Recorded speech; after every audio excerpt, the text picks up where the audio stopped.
Cool, we can hop into it. What's up, guys? Hey. Welcome to my TED Talk. I'm Jackson. A little about myself and why you should, listen to me. Or, you don't have to, but a little about myself. I am a lead generation specialist. So my background's in content. I got started back early in the pandemic when this new app TikTok came out. Really putting out a lot of content. I used it to market my Facebook ad agency and started stumbling on content formulas that really worked for me. And I was fortunate enough to scale that channel. At my peak, I was doing about around little just shy of 14 million views a month on my channel. Was getting a bunch of opportunities, did over 300 brand deals, worked with a bunch of different businesses. Really learned how to sell without selling, kind of the art of content creation. And then TikTok banned my account.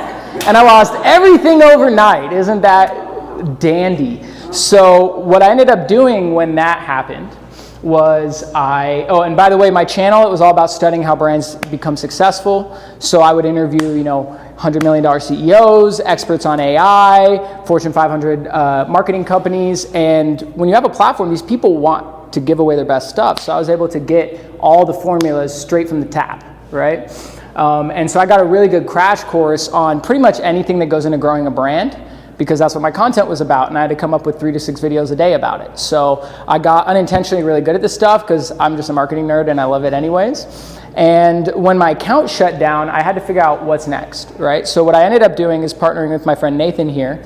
He runs a business called Coach With Us that specializes in building sales funnels for businesses.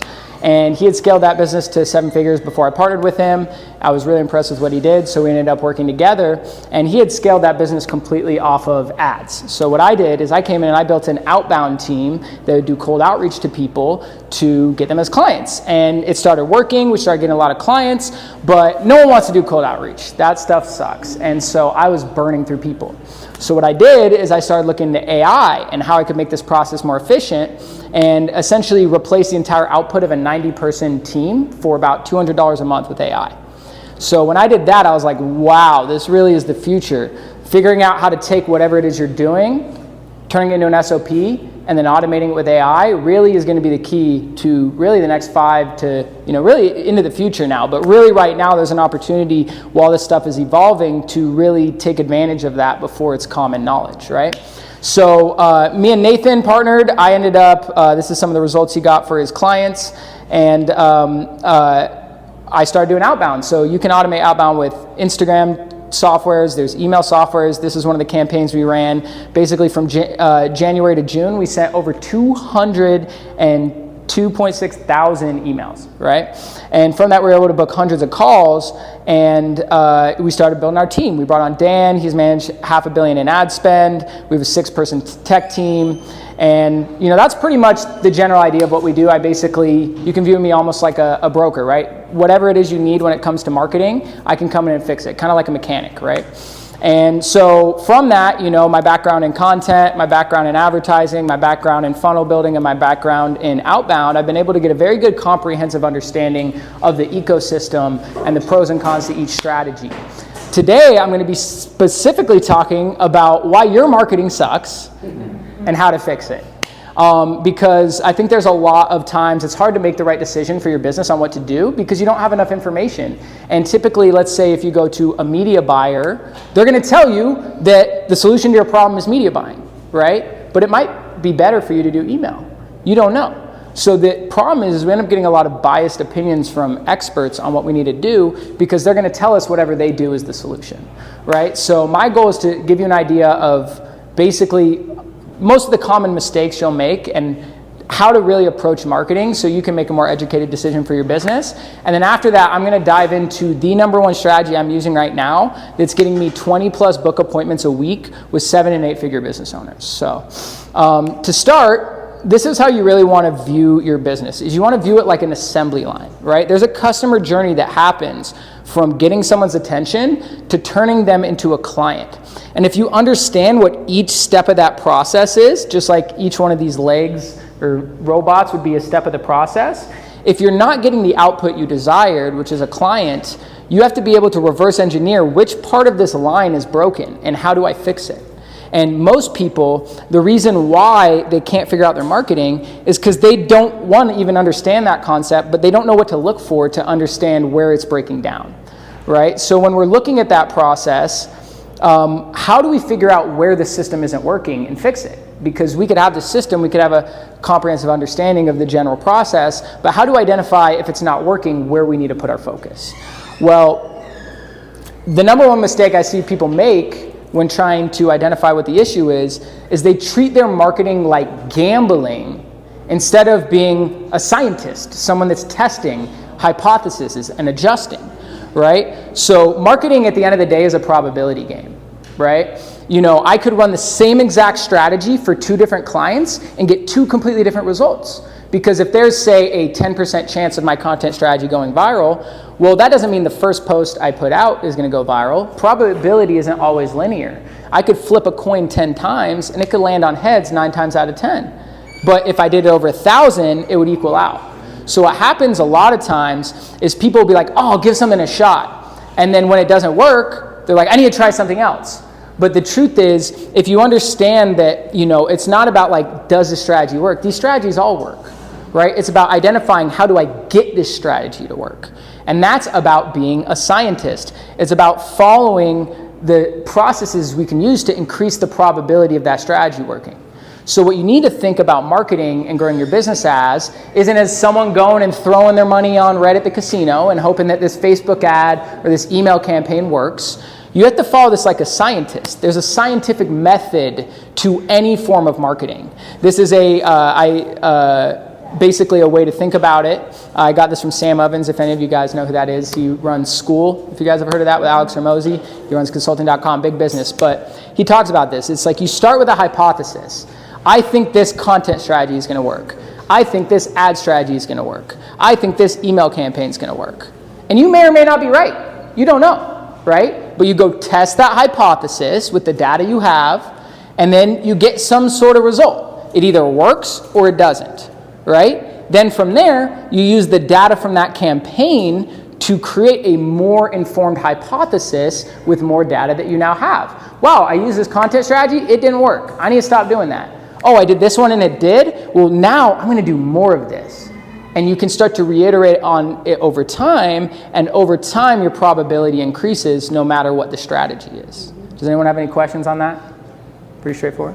Cool. So the other thing, this is probably the number one reason any clients we worked with haven't gotten success, is they've too short of a runway, right? So if we're looking at going through that process of testing a hypothesis, analyzing the data, using that to adjust and make a bigger hypothesis, a big part of that is you need enough data, right? If I had an outbound campaign that I was running, for example, within the first 600 outreaches I sent, I got 2 sales.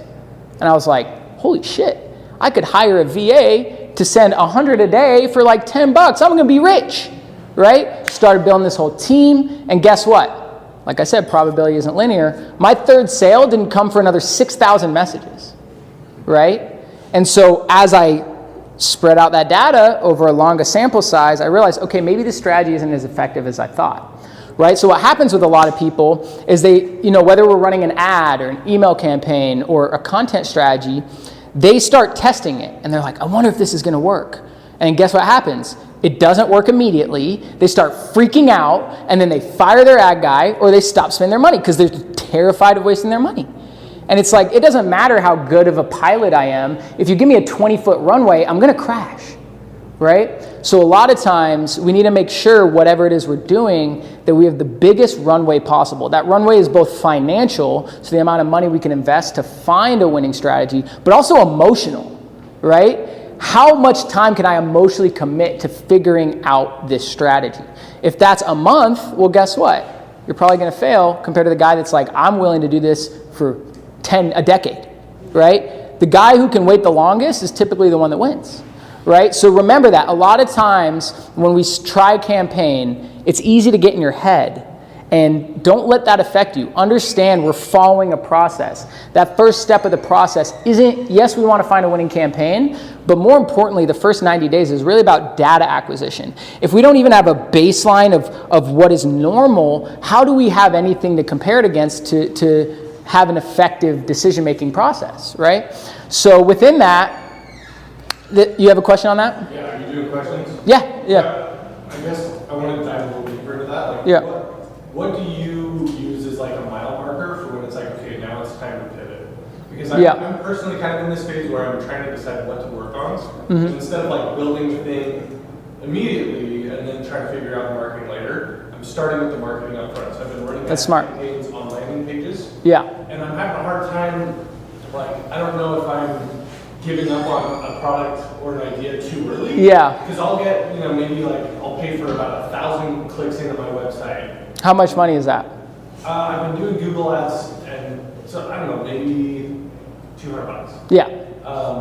And just like using that as like my, okay, I'm gonna get this and see what my, how many like signups or details I get. And I feel like so far, I don't know if it's just the products that I'm choosing aren't doing well on my landing page stuff or whatever, or maybe I just need to go to 2,000. Yeah. So where do you draw those markers? So I'd say the first 90 days, especially with ads, yes, we want to get sales.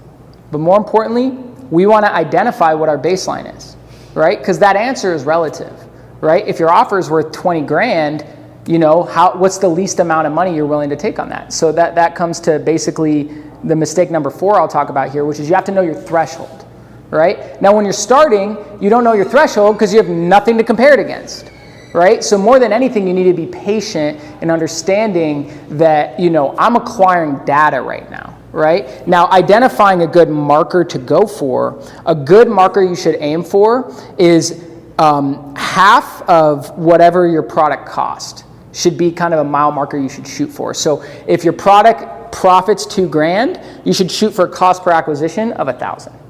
Right? Now, that number is all relative. It really comes down to what you're comfortable doing, right? What I would say is $200 is not enough data, right? But what I would recommend if you're trying to get more of that information is reaching out to people in your industry that have a similar offer that are successful and ask them what their metrics are. Like, I'm curious, what's your cost per acquisition? What's your click-through rate? Et cetera, which when I talk about the last part at the end is a good way to develop these relationships. I'd say to start, if you don't have any of that data and you want to get it sooner, reach out to people in your industry that have that data just so you can get an understanding. But be comfortable in the first 90 days being more about data acquisition than client acquisition. Like, of course, we don't want to bleed our money, right? But at the end of the day, like I said, if your runway is $300, okay, you're giving me a 3-foot runway. Like, unless I get lucky, like, you might as well just go throw that money on red, on roulette, and you have probably a better chance of that, like, ROI, right? So what you need to make sure is if you have too small of a runway, that you're incorporating organic strategies that don't cost money. That's things like networking. That's things like content creation. That's things like cold outreach. Strategies that don't require as much money. And if you want more ideas on how to do that, last month when I spoke here, I did a whole section about the pros and cons to each strategy and which one makes sense depending on your budget. So if you go on Tech Alley, you should see that from last month, and it'll dive into that a little deeper. Does that answer your question? Cool. Yeah, thanks. Cool. Anyone else have any questions on that? That makes sense? Cool. So, mistake number 3.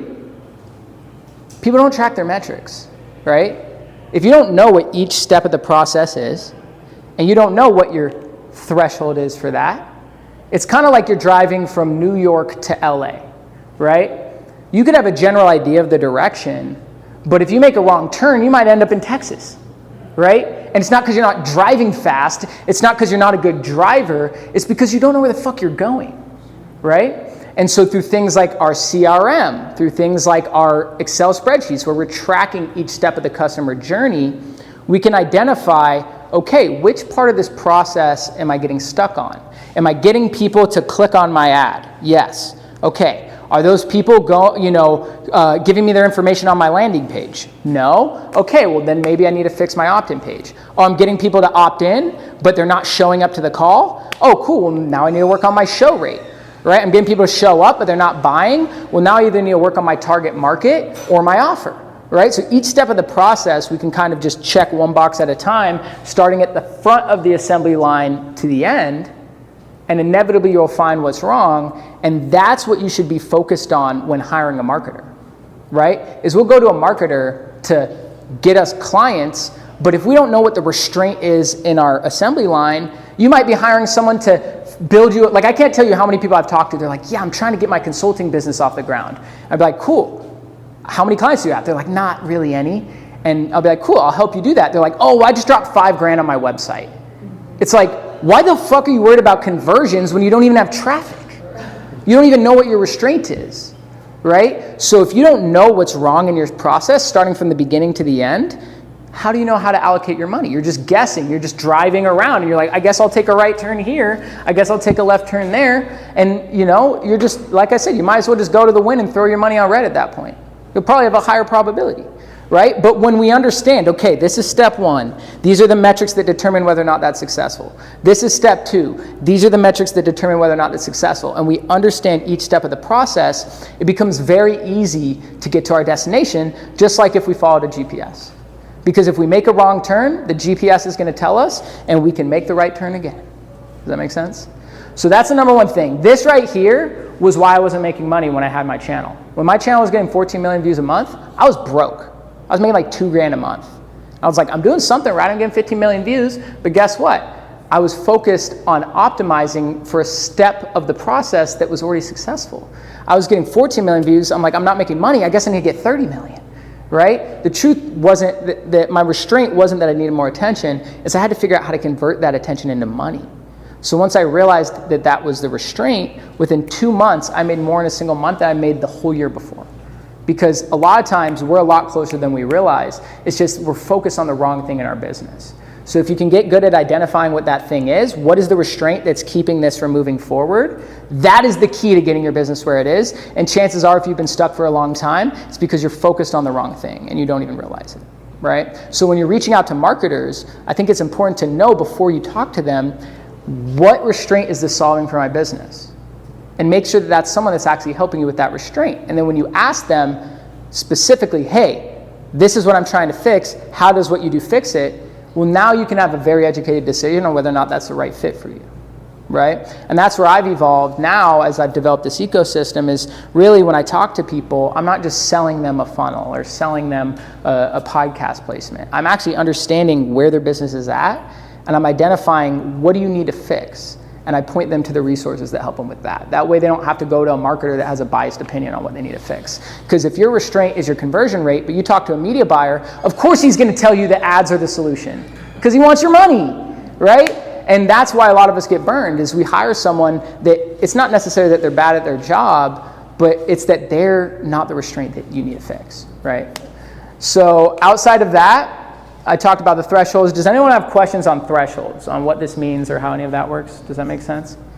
Right? Essentially just know what I'm willing to spend, right? Like if I know my cost per acquisition is $1,200 for a 10K offer, if I'm running a new campaign, let's say my ad costs $1,200 cost per acquisition.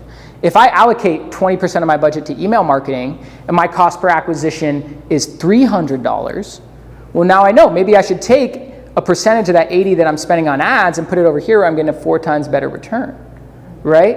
And so now I can start to cross-analyze the different strategies I'm using and make that decision not off of emotion, but off of actual data, right? But that can also be on a more internal level. If I'm running a campaign on ads where my cost per acquisition is $1,200, if I run a new campaign, I'm comparing it against that one.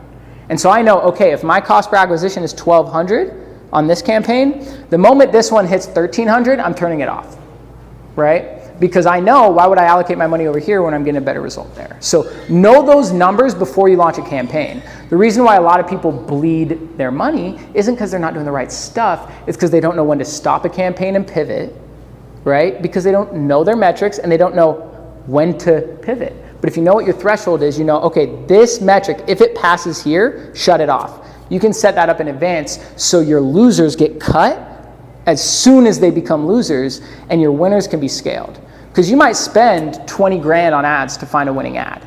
If that winning ad now makes you $250,000, it was super worth it, right? But that only is worth it if you had the capital to do that. So you need a long enough runway. You need to be able to identify, you know, how do I find that winning ad? So this whole process we're going through allows you to find it. But what will give you more margins and give you a longer runway is cutting off the losers as soon as you know it's a loser.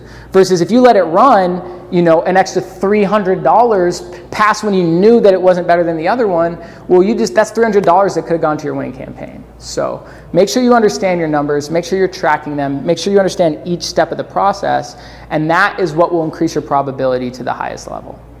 So moving on from there, this right here is why most people mess this process up. I'm sure some of you have seen this chart, right? Is we have a new strategy that we're testing. Like, oh my God, I just have to get on TikTok and post and everything's gonna be amazing, right? And then guess what happens? It ends up being a lot harder than we realize. And we're like, this is a little harder than I thought, but I'm sure I could figure it out. And then we reach the valley of despair, which is, this doesn't work at all. Nothing's working, oh my God. And then guess what we do? Now we try the new shiny object. And we go through that process. We hire a media buyer, then we hire an email guy, then we hire an SEO guy, then we hire a website guy. And whatever we do, the moment it doesn't work immediately, we panic and we turn the ad off when we've only spent $200, or we change media buyers, or we do all this stuff and then start over again because we're running away from that feeling. But having a situation where you don't experience that pain and that's basically valley of despair is like, relying on winning the lottery as your investment strategy. Yes, it can happen, but typically even if it does, it's not sustainable because it was luck. It wasn't a skill set or a process that you're following, right? So with any one of these strategies, just know, I'm acquiring data here. And even if I'm in this valley of despair, I'm learning everything that doesn't work about this process. So when I do get it to work, now I have a skill set, and that skill set will compound over time. Right? So remember that. Whenever you're in a campaign and you've spent $1,000 and you haven't made any money and you're hitting the panic button, which we all do, I do it too, I remind myself like, oh no, I'm in the early stages of this. If I pivot right now, I'm gonna just repeat the same thing with the next thing. And that's why we hop from thing to thing to thing and never figure it out, right? And what's scary about this valley of despair, that valley of despair might be 18 months, right? That valley of despair might be 2 years. Now, hopefully it's 2 weeks, but you got to understand, if I'm not willing to push through that, I'm just going to end up in the same position with whatever the hell the next thing is, right? So take that into account. If you remember this when you're in that moment of panic, it can help you kind of take a step back, remove yourself from the outcome, and focus on the process, focus on building a system, focus on like, okay, even if this isn't working, I'm getting the data to know not what to do in the future, and I will figure this out eventually, right? Last thing. The other reason why your marketing doesn't work is because your offer sucks. Our businesses are our babies, right? We have a cognitive bias to whatever it is we're creating because we were there and built it into what it is. But just because you're passionate about it doesn't mean anyone gives a shit. And unfortunately, a lot of times it takes, losing all our money to realize that, right? But that's also why it's important to know your threshold, because you can let that tell you versus your own cognitive bias that you're typically going to have. And so when we're trying to get someone to buy our stuff, there's really kind of two ways to do it, right? You have a direct call to action, which is, hey, you have this pain, I will solve your problem. If you want me to solve it, let's do it, right? So that could be like, hey, you need solar on your roof. I sell solar. Let's talk and I'll put solar on your roof. Right? So that's one way to do it. If they want your shit, they'll talk to you and then decide whether or not you're worth it. The other way is through what we call a lead magnet. So it's some sort of essentially bait that we can use to get someone in our ecosystem to build that trust and rapport to inevitably make a value proposition for our offer. So this would be, instead of directly trying to sell them solar, it would be, hey, let us do a free energy estimate on your house to figure out how you could save money. Right? So someone that isn't in the market for solar might be like, nah, I'm good on that, right? But, they are interested in saving money. So now you get them in the door, they're like, wait, you can save me how much? Oh, okay, yeah, now I'm interested, right? So typically, if you're not getting the result, it's because you either don't have a good enough offer that enough people want, right? Or a lot of times it may not be your offer, it may that you just have to get them through a lead magnet first to get your pipeline big enough. Right? So what I'm going to talk about now is the best lead magnet I have found. And it's something that I really encourage all of you to heavily consider adding in your business because it will fundamentally change everything you do. So no pressure, I'm setting it up. Right? So this strategy right now is booking me between 6 to 12 sales calls a day with 7, 8, and 9-figure business owners. Right? So do not underestimate the power of this. And that is what this gentleman was talking about a minute ago, which is podcasting. Okay? You guys got to understand, there's life cycles to social media. When a new platform comes out, they put a bunch of organic attention in that platform to attract people. Now that you have all these people on the platform, now they start to suppress that organic and people start putting money on ads. Now that they start putting on ads, all this money of ads start flowing into the market, and then the cost of ads rise. Over time, it becomes much and much harder for your ads stand alone to grow your business, right? Because you're competing against more people for the same attention. So more and more, we've moved away from just relying on what a lot of these platforms like Facebook had, which was really good interest targeting, right? And we've moved away from that. Why? Because you had things like Cambridge Analytica where they're leveraging all this data that we didn't even know we were giving people access to, and then the government gets mad at Facebook, and now they're much more limited on what they're allowed to use when it comes to targeting. That's why if you guys ever pull up your screen, you see how it asks you have to allow it to track, right? It's doing that because if you hit no, which I'm assuming most people do, now they can't leverage your data to show you ads. So what was the pivot of that? The pivot of it was these algorithms that became predictive models, right? So TikTok came out and stole the market share from all these other platforms. Why? Because their algorithm decided what to show you instead of you deciding what you wanted to see. And so what happens is the algorithms will show your content to a small group of people. If it performs well with them, they show it to a bigger group, and then a bigger group, and so on and so forth. So we've moved away from this world where your audience determines who interacts with your content. It's based on the merit of the content. So if we can understand how to create content that gets people's attention through these predictive algorithms, you get basically unlimited free attention. And so if we look at how do we get that attention, right? If ad money is becoming much more expensive, where the market is essentially shifted is since TikTok came out with this algorithm that was way better at keeping our attention, all these other platforms started copying their algorithm. Instagram came out with Reels, YouTube came out with Shorts, Snapchat came out with Spotlight, LinkedIn came out with their own version. And the reason why is that predictive algorithm, it's like a new drug on the market. It was much stronger and much better at eliciting dopamine in our brains. And so what's happened is in an act to replicate their algorithm, these engines are optimizing for what can keep this person's attention, right? So if you understand how to keep someone's attention, that's how you win in today's society. So how that's implicated advertising is now it's not about targeting. They don't use the data. They just let the algorithm figure out who is the best fit for it. And these algorithms have gotten so good that 95% of the equation when it comes to advertising is the creative. It's not any of the interest targeting, right? So because of that, what that means for all of us here is you have to have an organic content strategy in your business if you want your ads to be effective, right? You can't just rely on getting in front of the right person with these algorithms. You have a question on that? So when people ask him to join your demographics, does it apply that? You say like, I don't care who you're targeting, if the algorithm says that your content is for these people, I don't care who you're targeting. So the key is to you knowing your avatar and you creating content that serves them. And this is why podcasting is so effective. Because with podcasting, guess what you do? You interview people that are experts on the subject matter that your target market cares about. If you have someone that's into fitness, he goes and interviews a nutrition expert, right? If you have someone that's into website development, you talk to, someone that's into AI and how to, basically no code your website.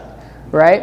And so what happens is when you film podcasts, what it does is it gives you access to a completely different network. It fixes every restraint in your business. It can triple your content output. It can lower your cost per acquisition. And you're able to get free mentorship from basically experts on whatever it is you're interviewing them on. Right? So how do we use this as a lead magnet? What does this strategy actually look like? So instead of trying to sell someone your service, instead, you invite people onto your podcast, right? So if I'm looking to build a market in the fitness niche, I'm going to put out content on my own to build my audience. But it's a much easier way to speed that process up? Go interview someone that already has an audience of my target market. So I interview Steve, who has 300,000 followers on Instagram, who has a PhD in nutrition, who talks about how to use nutrition to put on weight, right? To gain mass. I have an hour-long podcast. I reach out to Steve. Hey, Steve, I really love what you're up to. I wanted to interview you on my show and create content that you can use for your platform. These people will say yes, even if you don't have an audience. You know why? Because they want clips. They need content for their own platform. So you'd be surprised. People will say yes, both because they want the content for their own platform, but also because it's an ego boost. When you're going to Steve and you're like, hey, Steve, I love what you're up to. You're an expert. I want to tell everyone about how amazing you are. People say yes because they love to stroke their own ego, right? And so when you start reaching out to people, you'll get a lot to say yes. Now, a hack you can use if you're just getting started and you want to start attracting these people in your network, this is something I do, is I leverage other people in my network that have big audiences, and I reach out on their behalf to book people for their show. So independent of my audience, I can reach out to someone and be like, hey, I'm the podcast manager for XYZ. We're booking out our next season of guests. We think you would be a good fit. And then guess what? You'll start getting really good replies. I'm getting them on a call, pre-vetting them for the show, and now I have someone in my network that I never would have had otherwise. And this strategy right now is crushing it. I can have someone reaching out and booking these shows for me, and they just pack my calendar with 7, 8, 9-figure business owners every single day, right? And I can turn around and turn that into opportunity. Now, obviously, for me, that works because I'm a marketer, but you have to reverse engineer who am I trying to attract into my audience, right? So if you find the people that already have an authority in your space and you interview them, guess what happens? They follow you. They're in your content now. They repost you on their stories. You're able to get clips from this content that they promote because it's clips of them. And then you can take all of that attention and drive it to your offer, right? Now, if you want your conversion rate to increase on the strategy, I highly recommend shooting out of an actual studio, especially here if you're in Las Vegas. The reason why is there's a level of authority that comes when you shoot something professionally. If you take yourself seriously, they'll take you seriously too, because they get a level of quality that they wouldn't get on a Zoom call. Now, obviously, if you're just getting started, you can start on Zoom if you don't have a lot of money, right? But still, make your background look nice. You can use your phone as a camera instead of your webcam. There's ways you can still make it come off very professional. And at the end of the day, the quality of the content isn't going to determine performance. It's about the topics that you're discussing that will actually determine the success. So the studio in itself is really to just establish yourself as an authority. And what will also happen when you go to these studios, especially in Vegas, is your network will explode. Because who else is coming to these studios? Other people that have shows, who have a platform, and who are they bringing into those studios? People with platforms, right? So when you get in these studios, you might film in one room and cut out another, and guess who's filming in the other room? Someone that you know that has attention, and you can introduce yourself. So podcasts really are the ultimate networking hack that you can apply to whatever vertical you're in. And you can apply this not just for getting content, but for addressing whatever restraint you have in your business. Right? So maybe you're a fitness person and you have a lot of clients who have a slow metabolism, and you're good at helping people gain mass, but you're trying to figure out how to help those people lose weight. Well, guess what? You bring on a nutrition expert that specializes in people with slow metabolisms. They're going to give you their entire blueprint in that conversation on how to help that person. And now you leverage all of their authority, and you ask them, hey, how do you help someone that's 300 pounds with a slow metabolism lose 100 pounds? They tell a story of how they did that. You take that, turn it into a clip, and then what do you do at the end of that clip? Call to action. Hey, if you want a free custom workout plan, shoot me a DM on Instagram. They repost that video because it's a video of them giving advice. It makes them look good. They post it on their stories. Guess what happens? Everyone on that story watches the video, but where's the call to action pointing them? To you. So now you're able to leverage the authority of someone's entire brand, their entire audience, their entire credibility, but that's all getting pointed to you, and they don't even realize it, right? Because it makes them look good too. It's still providing value to them. So I would run this strategy and I'd interview people and they'd give a clip, and that clip would send 50 people sometimes to my DMs that I could turn into money, right? But think about it. You do one episode. How many clips are you getting? How many questions do you ask them?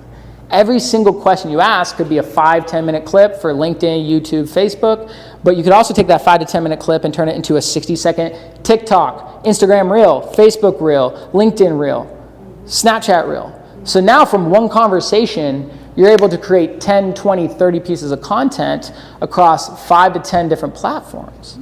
And not just that, but after you have them on as a guest, what can you do? Hey, thank you so much for coming on. I'm just curious. Who else do you know in your network that would be a good fit for this show? Before they leave there, you get them to put you in 2 to 3 group chats. And guess what? Now you have someone else on that's an authority. And you can also have people on that you want as clients. So I'll do that a lot too. My podcast I'm launching is about studying how brands become successful. I could interview someone that I want as a client. So I have an email offer that helps basically businesses that are B2B get more people to their offer. Well, I might interview a media buyer on how he built a 7-figure media buying business. And then at the end I go, by the way, do you do any other strategies other than media buying?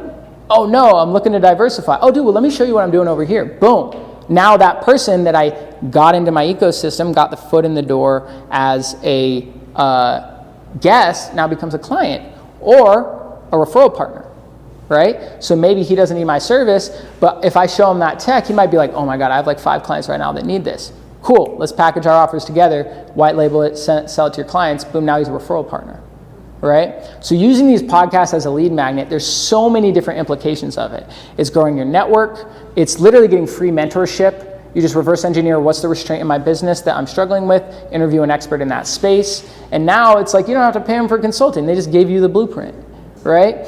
And you can leverage all that credibility to give your audience the blueprint. And I'm telling you, these videos I would do that would generate me like 50 DMs, I don't even talk in the video. I just have my call to action at the end. Since on my platform, where do you think they're gonna go? Right? To me, right? And when I tag them in it, they repost on a story, now independently of the views I get, I'm siphoning their entire brand, their entire reputation, their entire audience, their entire credibility, and they're co-signing that with my brand. Almost like if you got a feature from Drake, you're automatically a stamp in the industry, right? So when you have all these people that are an expert coming on your show, they follow you, they're in your content, and now even if you put out your own content independently of that and someone clicks on your profile where they see, oh wow, this person follows them, that person's in their content, oh, they must be legit, right? And so it's going to increase your conversion rate, it's going to build your network, and the exponential effect of this is the most underrated strategy. But here's where it gets even crazier. So once we have them on, we chop up that content. We're getting all these pieces of content, right? The biggest mistake people make when it comes to this content is just hoping people reach out, right? The number one way to turn this attention into dollars in your pocket is to focus on the proper KPI, which is conversations. It's not views, right? So when someone follows you, comments on a video, shares it, you use that as an excuse to start a conversation with them. Someone shares your nutrition post about how they lost weight. Oh, this is super cool. I didn't know you could do this. You reach out. Hey, thank you so much for sharing your post, sharing this post. I would love to learn more about what you're up to. Do you lift? Boom, boom, boom. You have a script. Appointment setter's doing that for you. And next thing you know, you're converting that into a client, right? So there's ways to automate that as well. There's softwares that can automate every time someone follows me, send them this message, right? So when you put out this content, now you're drip feeding 2-3 clips a day. You're sweeping all of that for all the engagement. You're converting that into clients. And then here's the other thing. Now that you've posted, let's say 30 clips, you go back and you look at your analytics. You look at which ones perform the best. Well, guess what you do with those posts? That now becomes your ad creative, right? These algorithms are using the organic content to determine who to show it to.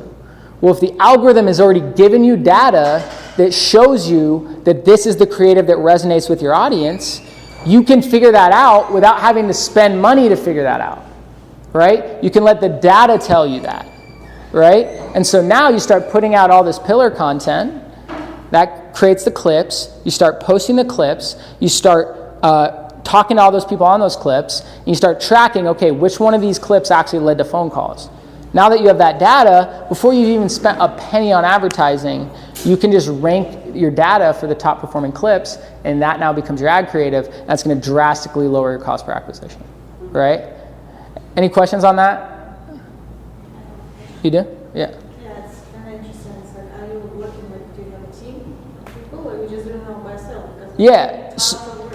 Yeah, oh, it's a ton of work, for sure. I feel like to the conversations part, like you said, that you invited all kinds of people from different fields, but how did you come with those questions? Because it's like, you can probably ask them basic questions, but for marketing wise, Yeah. you need to know what to ask. So a lot of that is dependent on where you're at, right? To start, if you're low on funds, you do it yourself. Ideally, you build the infrastructure. So that's something that, I help people do. We have a whole podcast studio for anyone that needs help with that. But I mean, it's really broken down into like a couple steps, right? There's the person that books the interview, which could be you or an appointment setter, right? There's the person that takes the call to make sure they're a good fit, right? There's the actual interview itself. Once it's done, you send those clips to an editor, the editor chops it up, and then you have a scheduler that can schedule it for you. And those are basically the 5 roles that you can inevitably automate. The cool thing is, if you have any sort of high ticket offer, you only need you could realistically automate this entire infrastructure for like $3,000 to $5,000 a month, right? So if you have an offer that's $5,000 with $3,500 profit margin, 1 sale and you break even, 2 sales and you're profitable.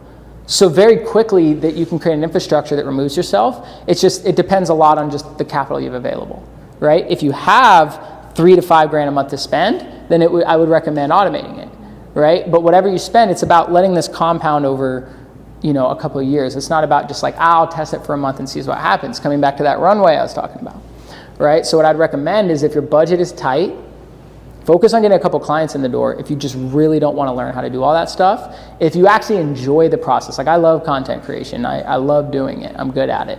I can do it, I'll do some of that work myself, just because I enjoy it, right? But again, I'm going to be automating it too, right? It's just that, it just depends on where you're at, right? But that's kind of the process to automate it, is someone that can schedule, do the interview. Ideally, if you can shoot out a podcast studio, typically they have that entire infrastructure already. After the episode's done, they'll send it to the editors that chop it up, and then schedulers. So if any of you need help with that, I can show it to you. Let me see, how much time do I have? I still have some time. And then from there, here's the other big piece that people don't do. Repost their winners.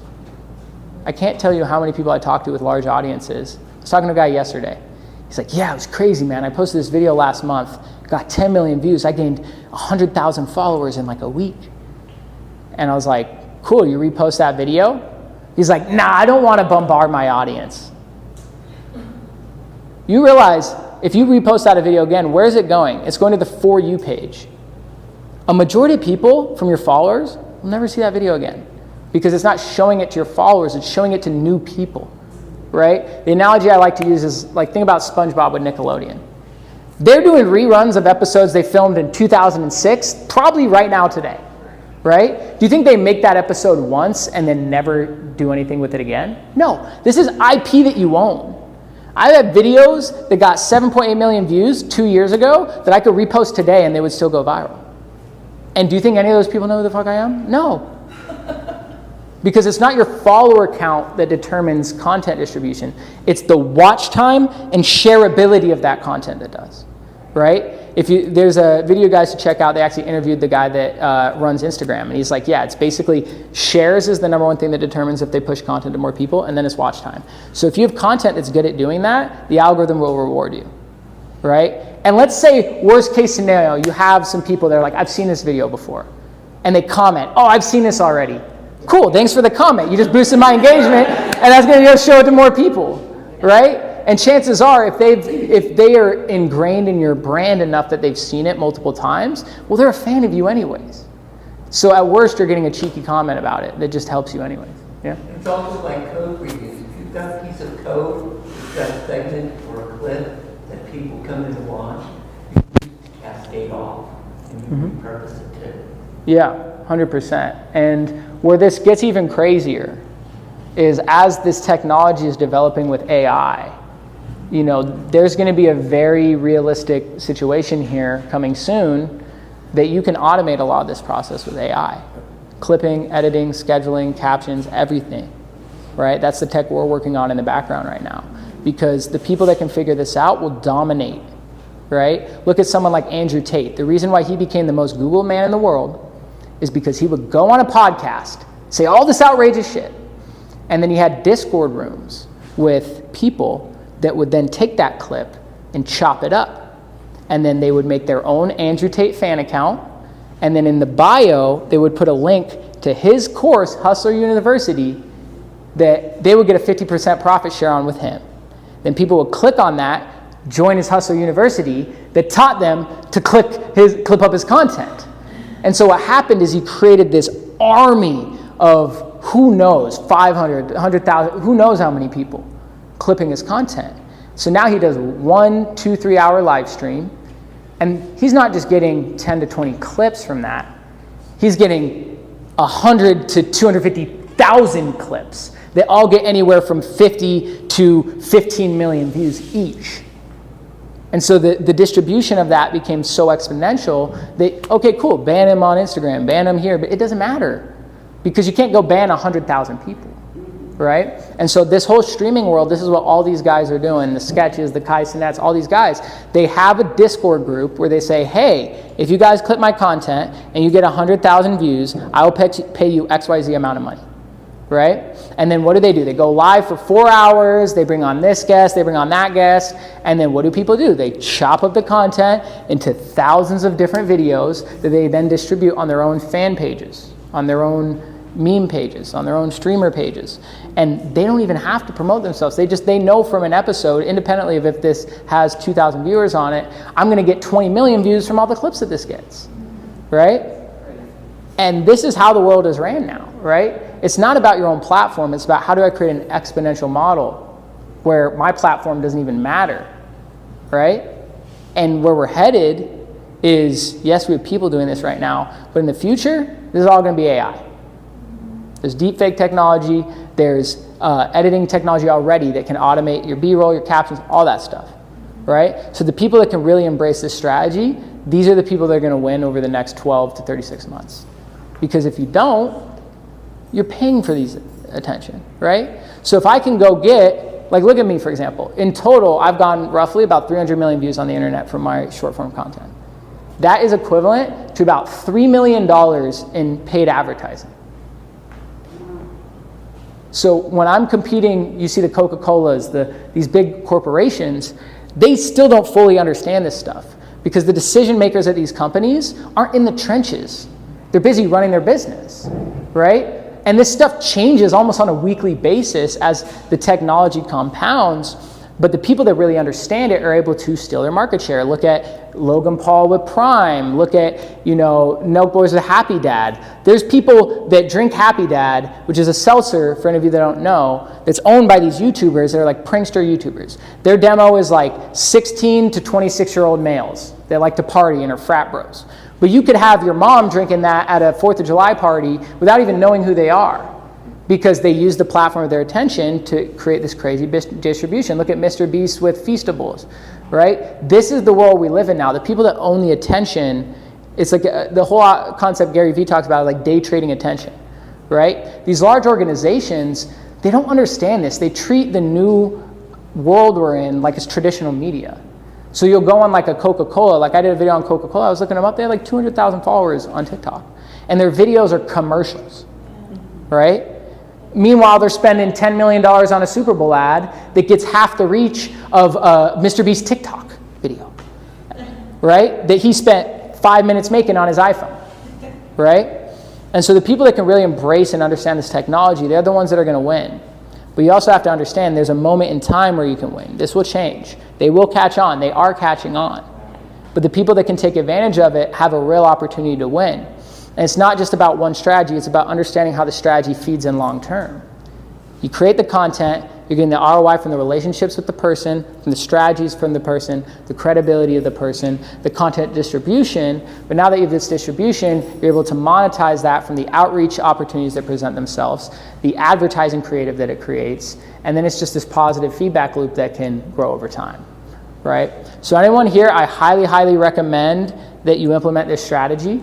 And like I said, if you want all of your marketing to work, it's about understanding that we're following a scientific method, right? There is a step-by-step process for your entire customer, from the moment they find you to the moment that they buy your product, and then from there on, if they buy it again, and the retention of that person. If you understand each step of this process, how to fix each one, and then how to incorporate that podcast strategy to supercharge that process, right? That is a formula that will win in 2024, right? And if you need help embracing these, feel free to shoot me a text, guys. I'd be happy to look at how this applies to your specific business. So anyone that wants help looking at this for what you're up to, I'd be happy to hop on a call and dive in deeper. But for the rest of the time, I just want to open up the room to questions that people have. Maybe anyone that wants me to use their business as an example to dive in deeper. I'm still stuck on who do we podcast. Are these like your people who are doing the same thing that you are, or like your competitors? So it depends. It's all about reverse engineering for the outcome that you're optimizing for, right? So who would you want to attract? So I want people who need websites to find. Okay. What type of people? Small businesses, usually creators. Okay. So you want small business owners that will buy your website service. Yes. Okay. What do those people need? What do those people want? A website. But more importantly, why do they want a website? To establish authority, to automate capturing leads. So they can make Yes, money. Make money, yes. Okay. So if you're trying to attract people like small business owners to make money, then you make content about how to make money as a small business owner. Now, what does that mean? The more clear you can define that avatar, the easier it is to define. So let's say you help plumbers establish themselves as an authority. Who do you interview? Successful plumber businesses. People that solve any pain point that that avatar experiences. Okay. And then they get value from that attracts them to you because they get a consistent experience from coming to you, right? So for example, who am I trying to attract? B2B businesses. So what do I make content on? How to grow your B2B business. Well, that can mean fucking anything. I could be a speaker. That could be a media buyer. That could be an expert in AI. That could be an expert in content. That could be someone that runs the exact same business as me and I just want to learn what they did. It's about identifying what am I optimizing for. Is it their audience? Is it their strategy? Is it information I can use for my audience? The answer is probably all of the above, right? So it's about just knowing what do I need and optimizing for that restraint. So for example, right now, I'm working on a lot of the tech behind the scenes to automate this process. So guess who I'm going to interview? An automation specialist, right? For my own, reasons, right? But guess what? Chances are if I need that, someone else does, right? And even if they don't, and those videos all get 3 views. The value I got was the relationship I built with the person. All the views, that's just extra. That's icing on the cake, right? So it's about identifying either what is my restraint, and then you interview the people that can solve that restraint, right? So it's either someone that can actually solve by giving you the strategy, someone that can, it just depends on what you need. Does that make sense? Yes. Yeah. So going back to what he just said, a lot of it is a two-step process. Number one, you have to understand your audience. Mm-hmm. You have to get things that appeal to your audience. And you use things like Google Analytics to look and see for other people relating their audience what actually gives them views. Mm-hmm. The other part is you have to, like you said, monitor your data and understand how your data flows. Yeah. So that you can optimize the process because change happens a lot, doesn't it? Yep. And so you need to know when the break points are. You Mm-hmm. need to say, oh, this is okay. I'm going to disagree with you saying that science is art, because what's the difference between an art and a science? It's the ability for you to have adequate information to make the decision. If it's an art, it means there's too much information and you have to estimate and guess. I think it's both. I think marketing, why I love it so much, it's the blending of art and science, right? The art is what creates the result, the science is what improves it, right? And so the mistake I made was not approaching it as a scientist, but just as an artist, which was great at creating good content, but who gives a shit if I'm getting 15 million views if I'm like trying to figure out how to pay my rent, right? And so I think it's important that with everything I say, understand these are fundamentals, but it's about really understanding what are you optimizing for. Someone that's trying to be a celebrity to build a $100 million brand, like my friend Cliff, he came and spoke with me here a couple months ago. He wants to be a Mr. Beast, right? So he has to go for broad mass appeal, 100 million followers, so he can go build a Feastables. I'm not trying to be a Mr. Beast. I'm trying to be an agency owner that works with boutique clients that pay me, 6 to 7 figures. So for me, I need to optimize my content for showing my skill sets. But guess what? That content might get 2,000 views because no one gives a shit about AI automation if you're like, a nurse that is relaxing after a long shift. You want to watch some reality television while you drink your Chardonnay, right? But that's not who I'm trying to attract, so I'm not worried about that, right? So it's very important with anything to make sure you're reverse engineering for the end outcome. And that's honestly where most people fall short. They don't know their thresholds, they don't know what to look for, they don't know what to optimize for, because they don't really understand what they want. They have an idea, but they haven't thought about why do I want that. They haven't thought about it at a deeper level to really understand what I'm optimizing for. Because if you really understand that, you can cut a lot of the steps, right? A lot of people are like, I need 1 million followers. Why? So I can make money. Well, how? Why? Why do you need money? Oh, I want to be a millionaire. Why do you want to be a millionaire? Maybe you're actually happy making 10 grand a month, and you don't, because guess what happens when you start making money? There's a lot of responsibility. We were talking about this earlier, right? Like, you might have a strategy that makes you, 100 grand a month, but there's also pressure that comes with delivering for those people. And there's different skill sets that are required to service a business that makes $250,000 a month versus one that makes $250,000 a year versus one that makes 5 grand a month, right? And so instead of chasing arbitrary goals, I always try to really think deeply about what am I optimizing for? Like, I used to be in the music industry. I wanted to travel. I wanted to do shows. I was fortunate enough to do stadiums all across Europe in front of 20,000 people with 400 monthly listeners on Spotify. How did I do that? I didn't care about being famous. I want to go have fun. So I reverse engineered, how do I get there? And I realized, DJs are the one doing these shows. If I can connect with DJs, then I basically get to skip the line and then I can be on stage. And so I was able to basically fulfill the dream that a lot of my friends who are more talented than me with a larger audience couldn't, because I knew what I was optimizing for. I didn't give a shit if anyone listened to my music. I just want to go travel and have fun, right? So I was able to optimize for what I was going for. How did I get there? I made a channel about studying the music industry that attracted all these people in the industry that had everything I needed, and I optimized for building my network, not for building attention, because I knew what I wanted, right? I didn't care about an audience. I cared about experience. And so a lot of times people will think, I got to go get 1 million followers so I can get the tour, so I can have experience. When it's like, well, why do you want to be famous? What hole is that filling, right? And so if you can think really deeply about everything you're doing, it can help you optimize in a much more efficient manner versus just blindly chasing arbitrary goals because that's what the other person is doing, right? So that's kind of blending the art and the science, is looking at the nuance of not just what is my objective, but why is that my objective? Yeah. And if you can think that you keep asking yourself why over and over. I want to be a millionaire. Why? So I can be famous. Why?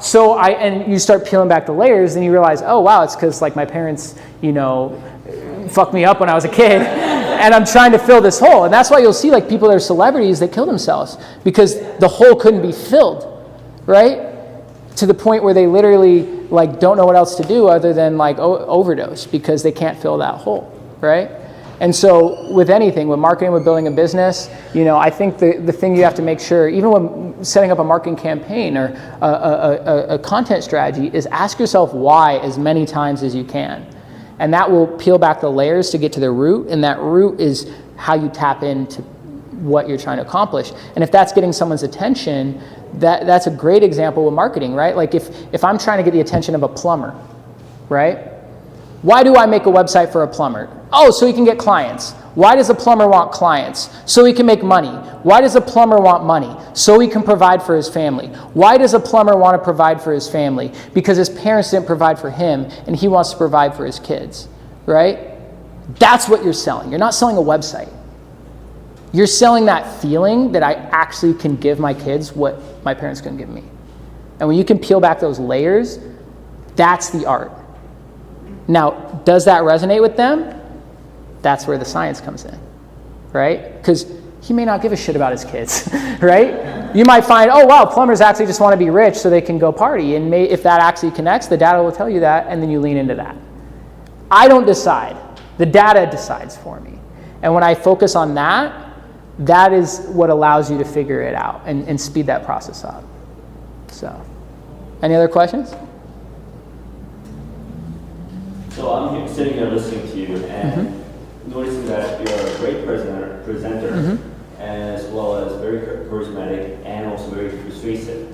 And I would put you at like top 10 percentile. Oh, thanks, man. If not top 5 percentile. Yeah. And you're promoting creating content and whatnot. Based on my observation, most people, the remaining 90%, Yeah. they just don't have the ability. They just don't have the. Yes. They're just not capable. Yeah. So what would you say to them? Or like, what would be a different strategy for them instead of putting themselves in front of the camera? Yeah. To be able to do So there's two ways to approach it. One is find someone that is and have them do it for your business, right? The other one is develop the skill set. When I started making content, you know how many pieces of content I put out before I got my first sale? Over 700. After over 700 videos, I had 1,800 followers. The reason I'm good at this shit is because I put in my 10,000 hours. It's not because I have something innate that other people don't have. Now, am I naturally charismatic? Am I naturally extroverted? Yeah, but I also work my fucking ass off. I work from 6 to 9, 6 to 7 days a week since I was 18 and I'm about to be 28, right? So the answer is be conscious about what you're optimizing for, right? If you want the outcome from it, you have to determine do I want the outcome to fulfill myself because I want the skill set? Then cool, put in the 10,000 hours. Or if that just really isn't you and you have that self-awareness, there's different parts of a business. Identify what you're good at. That becomes your focus. And then fill in the rest of the pieces of the process with the people that are specialists in that. You don't have a nurse do heart surgery on you. You have a heart surgeon do heart surgery on you, right? But that doesn't mean there isn't a need for a nurse. It's about identifying who are you. Become good at that, but know what all the other pieces of the assembly line are, and find the guy that's good at content. I hate accounting. I'm not going to do my accounting. I'm going to find someone that's a data nerd that loves accounting, right? I could say the same thing to an accountant. Oh, like, you just have this knack for numbers, right? Cool, go do it for me. And you want to know the real answer that I'll say independently of all of that? You don't need to find a person, AI will do it.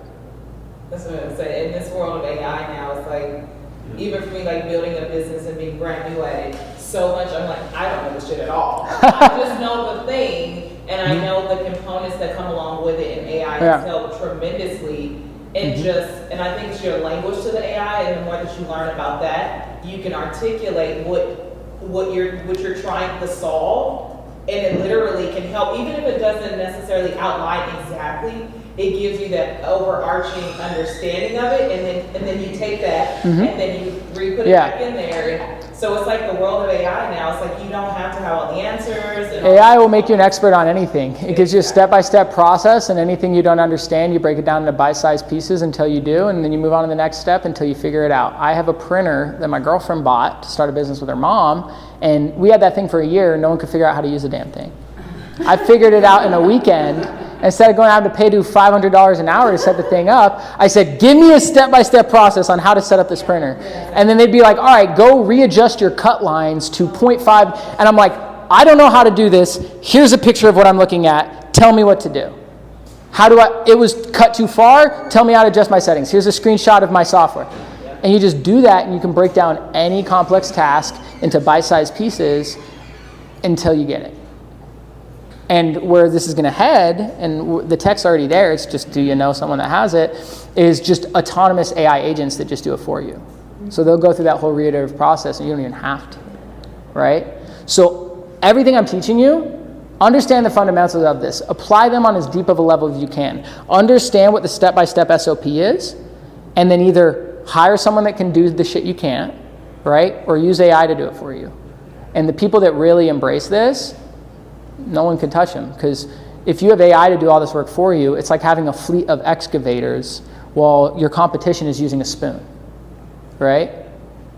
It's not how hard you dig. That's what most people do. They're like, I just got to work harder, right? It's like, I don't give a fuck how good you are at digging with that spoon. I'm going to have my fleet of excavators come in, and we're going to have this done in seconds in what would take you years.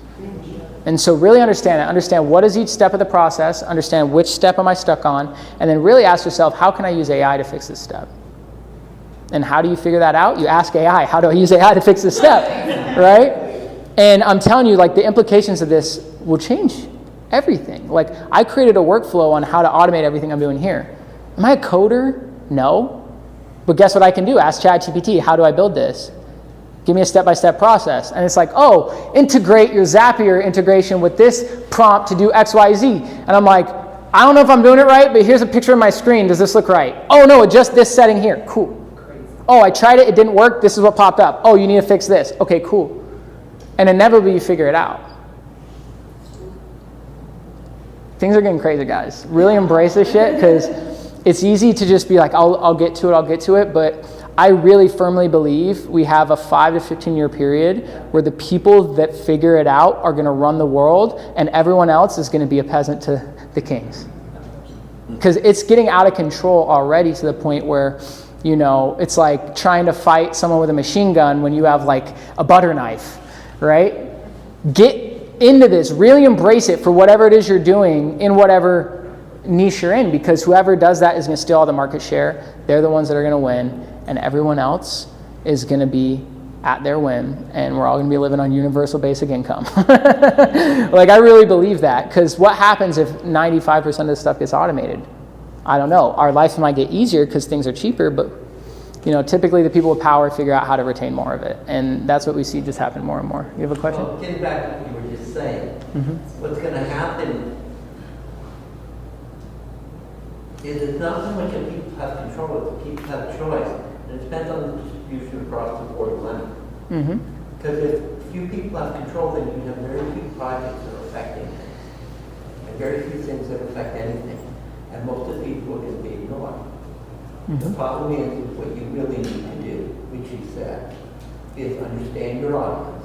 Understand how to reach out to your audience and do it. And if you can master that, you can come up with it. And like you said, fill in the holes in the gap that you don't understand. Yeah. And to build on that, if you don't understand it, ask ChatGPT. Like, really? Like, if you're like, I booked 17 calls last week and 2 people showed up. Here's everything I'm doing. How do I fix this? Like, actually, let me show you guys something here. So do you guys know about ChatGPT 4.0? You guys know about this? So there's something here. Let me show you. Let me pull up my ChatGPT, and we'll wrap up after that. We got like 10 more minutes. But I'm going to show this as the last thing for you guys. So ChatGPT has these thing called custom GPTs. So basically what custom GPTs are, look, I literally had it made the image for our thing here. Custom GPTs are literally basically ChatGPT, but for specific things, right? So for example, one of the tools I'm using right now is Zapier. Zapier basically helps you integrate 2 apps together. I have no coding experience. I have no background in softwares, any of that stuff. It's not popping up, but basically you can use these tools to help you with specific tasks. Now, where this gets crazier is if you look on ChatGPT, there's this little headphone button on here, right? This headphone button right here literally is like Jarvis from Iron Man, right? So whatever it is you need help with, you just ask this and it will tell you. So I could be like, watch, I'll just use an example. I'll use your business as an example. Hey, Hi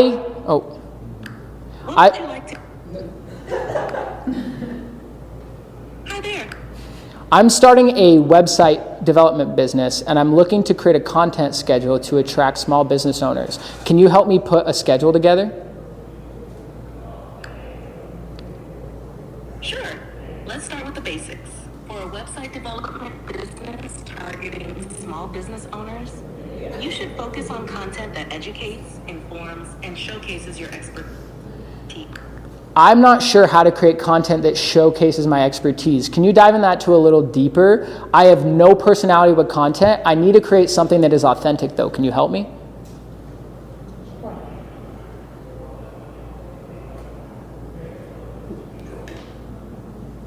You get the idea. It'll keep going, right? And help me build a whole. But you have to understand, this literally replaces having to hire a consultant. And this is for literally fucking anything. Anything that you need. You just find the ChatGPT plugin that is trained on data behind that topic, and you literally have a world expert consultant on that at your disposal that will talk to you how you want to be talked to. That's better than hiring someone. Why do you prefer ChatGPT over Gemini? I just never used Gemini. I can't speak on it. And ChatGPT is just kick ass, and it's $20 a month. Well, and Gemini had bad publicity because the guy who programmed Gemini showed some extreme bias. So for example, the classic example with Gemini is if you say, give me an image of the founding fathers, and every single person you put up was black. Oh yeah, I saw that. Yeah. So see, this is where the guy who programmed it intentionally did not do the right job. Yeah. And you get that a lot, especially with social issues, is you get that because it's not based on facts, it's based upon the data relevant out there. Yeah. So ChatGPT, or all AI, is what you would call pattern recognition. So it's based upon the input it's given, and the people saying, okay, this is the correct response. Yeah. So you have to be really careful Yeah. with it. Well, on that though, it's based on the input you give it. As you build out these SOPs and information for your own business, you create what's called a custom GPT, which is it's an AI trained on your data, right? And then now, let's say I read Alex Ramose's $100 Million Offers book, right? Teaches you how to craft your offer. I could upload a PDF of that entire book and then literally be like, hey, Alex, help me craft my book. And instead of having to go pay Alex $250,000 an hour, I literally have a version of him in front of me that is literally using all the same data that he would say and saying the exact same things he would say, right? So what you have to understand is that the information is decommoditized now. You can get anything for basically a $20 a month subscription. It's no longer about, who has the right strategy. It's about figuring out how do I have AI give me the step-by-step process. If you don't understand the customer journey of your business, have AI tell you. Give it all here's everything I have. Here's how much I'm spending on ads. Here's here's a screenshot of my analytics in my back end. Tell me where I'm going wrong here. It has all the answers. Whatever it is, it'll tell you, and then you either find someone to solve it, or you just have AI solve it for you. I've been in retail for about 25 years, and I wanted to create a retail training manual just for myself because I'm planning to get on retail. And I'm like, I plan to put it together and sell it. And ChatGPT has literally helped me through every aspect of it. But I think the better you are at the articulation to ChatGPT, it starts to learn you. It starts to learn so much about you and accumulates that information so it becomes more precise. Not just that, but there's a section on here where you can give it custom instructions. So if you click right here, you click on settings. You guys can still see my screen, right? See right here where it says, I think it's personalization. Here we go. You can give it, it's somewhere in here, custom instructions. Here we go. So you can give it instructions on who you are, how you like to be talked to, all that information, so it has data. Because it might give you a very complex example. One thing I say that helps me a lot is I say, speak to me like I'm 13. And by saying that, it explains it in a way that's detailed enough, so it's not like a 6-year-old where it's like too broad, but it's easy enough to understand that I can actually consume it and understand it at a level that makes sense. One thing you can use ChatGPT for as well is running background checks on people. What? Background checks? Yeah. I had an investment opportunity someone presented me, and they wanted to bring me on to do their marketing. And I was like, wow, this is amazing. This is such a crazy opportunity. Let me just do a little research on this to make sure this makes sense. I do background research. Turns out the person who was running it was indicted for fraud by the FBI, which I wouldn't have known if I didn't just say, hey, ChatGPT, what do you know about this person?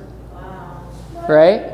So it's crazy some of the stuff you can get. It's good, but it's scary. Yeah, it's scary. Just know it's like, it could probably find stuff on any of you guys out there. Right? Well, but don't you know things, there's all sources outside trying to send you cut information on individuals. Yeah. You know. It's crazy. Well, that's my talk. Thank you guys so much. If you guys need any help, feel free to shoot me a text or just come chat with me. I appreciate you guys coming out.